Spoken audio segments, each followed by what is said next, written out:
I have Jonno and Thane joining us in studio. They are two incredible South African swimmers, and they are about to take part in the greatest unassisted staged swim of all time. They're joining me in studio to tell us exactly how they're going to do that. Here they are over here. Welcome, guys. Hello, thanks very much for having us.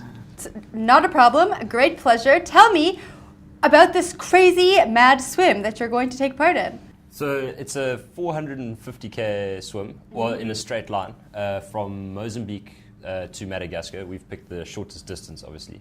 And we're doing it to raise awareness for Miles for Smiles, which is a charity that raises funds to offer free surgery to children who are born with cleft lips and cleft palates. Yeah, and what an unassisted stage swim means is that it's obviously a stage swim. We're not swimming it all at one go. It'll take us about a month to swim, and we have a boat that travels along with us. And every night or a few times a day, we'll hop in the water and we'll swim, and at night we'll sleep and eat on the boat. And then an unassisted swim means that we have no aids, so there's no wetsuit, there's no flippers, there's no snorkels. Yeah. It's swimming cap, goggles, and a Speedo. And no cages. And so no shark cage. repellents, no jellyfish sting repellent. Are you scared? It's so surreal that I think that our blind ignorance is I think ignorance is a good thing. Bliss. Yeah. So you mentioned you're going to be swimming throughout the day and sleeping at night. Yeah. How long will you swim each day? So we're aiming to swim our distance is 20 kilometers a day, but so we'll be swimming 3 hours in the morning, 2 hours mid sort of day, and then 1 hour in the evening. So that should be 20, but if the weather's bad, we won't be able to swim for very long. If it's storming, we still have to get into the water because for it to be registered as an official stage swim, you have to swim every 24 hours. So even if there's a massive blizzard and there's 20-foot swell, they have to throw us in and pull us out again just so that we can tick it off. And are you guys professional swimmers?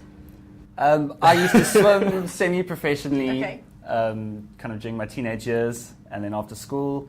And not really. I swim a bit of master swimming, and otherwise we just. He's playing it down. He actually has a world record. Yeah, in fact, earlier this year, Thane broke a Masters world record with rake nettling. So he's not an amateur. Is he telling the truth? Yeah. Yeah, he's playing it up quite a lot here. Master swimming is for us old bullies that have finished swimming competitively. And it was the 4x100 mixed freestyle relay. So there was two guys, myself and Rake, and then two girls, Taryn and Bevan. And in the age group, 100 to 120 years, we broke the world record for that. But he's still one of the fastest bullies out there. Well, we had Rake, so that definitely helps, Yeah. It kind of, takes off a few seconds for all of us. But so that's my swimming career. But Jonno, also, we've done Ironman a few times. I'm like a professional idiot. We drove back from Ironman and we just decided let's do something ridiculous. And we hadn't decided on a discipline yet. Neither of us like cycling very much. Thane's a very good runner, but I'm top heavy, so it's rough on the knees. So we just decided let's swim, and then we decided where. And I thought about Africa, and the nearest point with the biggest sort of distance was Madagascar. So we thought that's the mad swim. Well, it all makes sense now. Yeah. We had the gears and we decided, and then one thing led to another, and here we are. Yeah. Remind me again how long the distance is in total. It's 450 k's from the nearest 2 points. Okay. But of course, we don't know exactly where we'll land in Madagascar. So depending on that, it could be 500 plus. Yeah. And then of course there's ocean currents, which plays a big factor. So some days you might end up going backwards, which isn't obviously ideal, but there's a good chance of that happening. And we met up with David Greer, who's another extreme athlete who actually founded Miles for Smiles. And a few years ago, I think it was 2010, he paddled from Mozambique to Madagascar, and then he ran around 12 days. 12 days, just. And then he ran around Madagascar, which is, I think, just over 2,000 kilometers. And he's run the Great Wall of China, he's run the length of India. And we met him to kind of get some advice on when's the best time of the year. And he was telling us a few days one day he paddled over 10 hours and he went 12 kilometers backwards. Jeez. So we're hoping to You avoid don't look so amped on this. I just don't understand why he didn't get out. Like, if I knew I was going backwards, and I would just stop and then start like the next day when the currents have changed at the same point. Because the 10 hours of swimming in one spot can like exhaust you. Yeah. Anyway, Yeah. that's my theory. Tell me about your support team. You obviously have a support team on a boat that are going to follow you.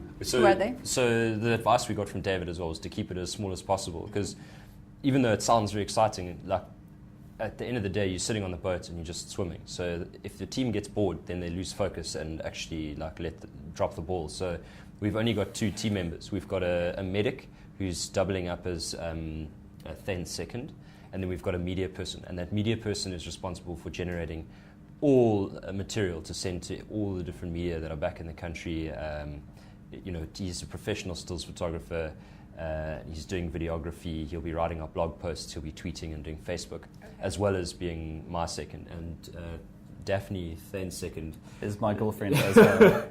So she's going to be offering all the support he needs. She's like your cheerleader. Yeah. Great. What's the training like for something this sounds very rigorous and stressful on the body and mind? What are you doing now to prepare? It's been intense. It's obviously getting more intense at the moment. We're swimming about 60 kilometers a week. So it's about 2 sessions a day. This morning we just swam 8Ks. And then we're in the pool later again for another long session. Yeah. Another 8. Another 8. Yeah. And the training is fine. The body's been all right. Diet is obviously very important. But the hardest part is just maintaining your sanity while you're swimming. It's very obviously repetitive. It's up and down a pool. You've got to like really channel your thoughts, because you can get bored and frustrated. And like when you get to 6Ks, you feel like you've done enough. You really do. I mean, 6Ks is like enough exercise. Yeah. And then you've got to push on for like another 80 lengths, in a little 25-meter pool. You're kicking off the wall, so your calves start cramping. And it's very easy to just be like, just go and chill in the sauna. So it's like that last quarter of every training session is soul destroying. And when is the swim? We plan on arriving on the beach on the 28th of February in 2014. And we're going to start swimming on the 1st of March. Yeah, we've got a wedding on the 12th of April. Yeah, so we kind of got a timeline. We've got a very strict deadline. We've been told, we know it's important, but I'm going to be very bleak. Not at the wedding. This all sounds very incredible, guys. How are you going to fund it? Okay, that's a very good question. So we need quite a lot of money, and we've had a few contributions with kit and obviously nutrition and everything. And sunblock. Lots of sunblock from Island Tribe. And we actually need a naming sponsor. Someone to actually fund the whole event. So if there's any corporate out there that wants to attach their name to the greatest stage swim of all time, unassisted in the open ocean. Open ocean. Yes. We really, really, really need a naming sponsor, because we need to pay the deposit on the boat before it goes on some surfing charter in the middle of our swim. This is more important. I'm sure you'll get a corporate sponsor. And if they're the naming sponsor, what does their name go in the banner? It would be like so it's Miles for Smiles. Obviously, we have to say yes, that because that's definitely. the whole point. But it would be the Same, Miles for Smiles Media 24 Mad Swim. Yeah, it has to be there. So when you complete this race, you will be breaking a record, and it will be the longest unassisted, which means no equipment, stage swim ever in the world. Open ocean stage swim. Open ocean stage swim. Yeah. That's very cool. Yeah. Very cool. Well, good luck.